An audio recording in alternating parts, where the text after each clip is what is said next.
सीमा बहुत ही सीधी और शांत थी। शादी के कुछ महीने बाद उसके पति का देहांत हो जाता है। सरला बाकी सास की तरह खड़ूस नहीं थी। वह हमेशा अपनी बहू का साथ देती और उसके पक्ष में बोलती। दादी सास सरला और सीमा दोनों पर शासन करती थी। सरला भी विधवा थी। एक दिन की बात है। माँ जी, मुझे आपसे कुछ कहना है। हाँ बोल बहू। माँ जी, मैं पेट से हूँ। क्या? पर ये कैसे हो सकता है? सीमा के पति को गुजरे हुए 2 साल हो गए थे। बहू तो पेट से कैसे हो सकती है?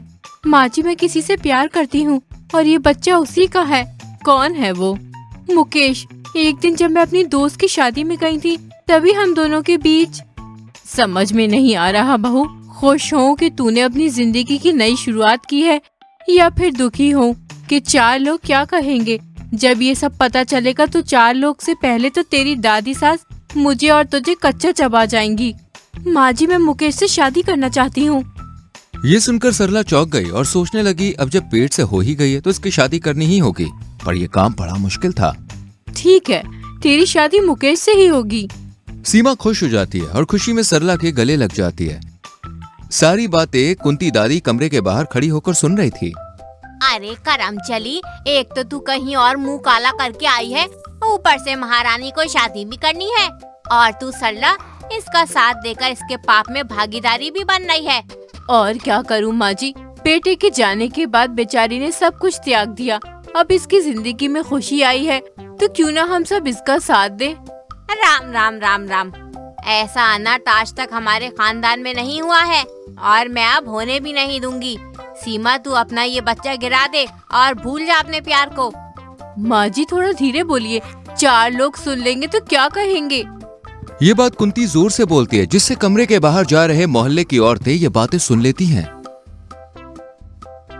अरे ये क्या सुनने को मिल गया? क्या मिला? अरे तू कुछ भी सुनती क्यों नहीं है? अच्छा, तुम लोगों ने जो सुना वो मुझे भी तो बताओ। और सरला की बहू पेट से है। क्या? हाँ। चलो इस खबर को पूरे मोहल्ले में फैलाते हैं। अरे यही तो हमारा काम है। फिर वो तीनों इस बात को पूरे मोहल्ले में फैला देती हैं और धीरे धीरे करके सबको पता चल जाता है। चलो ये काम तो हो गया, लेकिन मुझे खुशी नहीं हो रही है। अब नाच कर खुश होगी क्या?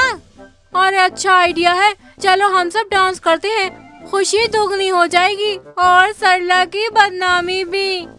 मैं गाना बजाती हूँ। अरे देने वाला जब भी देता देता चप्पड़ फाड़ के, कितनी कितनी कितना कितनी कितनी कितना। अरे कितना सही गाना लगाया है तूने।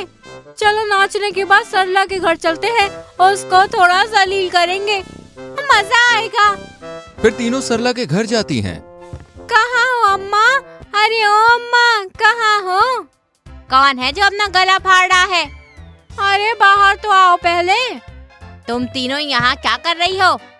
अरे मिठाई खाने आए हैं। तभी सरला और सीमा भी बाहर आते हैं। क्या बात है, आप सब यहाँ? अरे सरला छुपा मत, हमें सब पता है।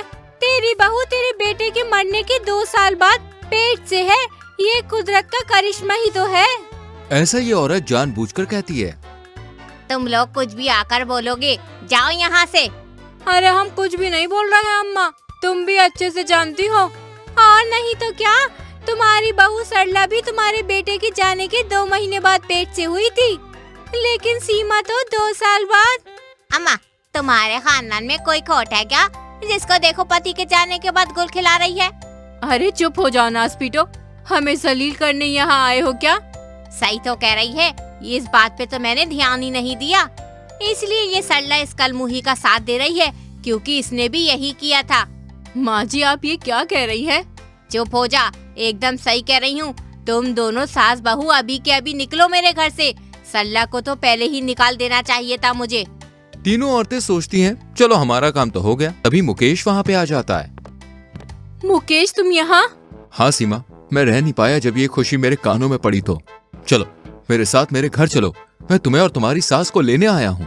सरला की आंखों में आंसू आ गए। बेटा मुकेश, तुम सीमा को ले जाओ। आधी जिंदगी मैंने काट ली है, बाकी की भी यहीं काट लूंगी।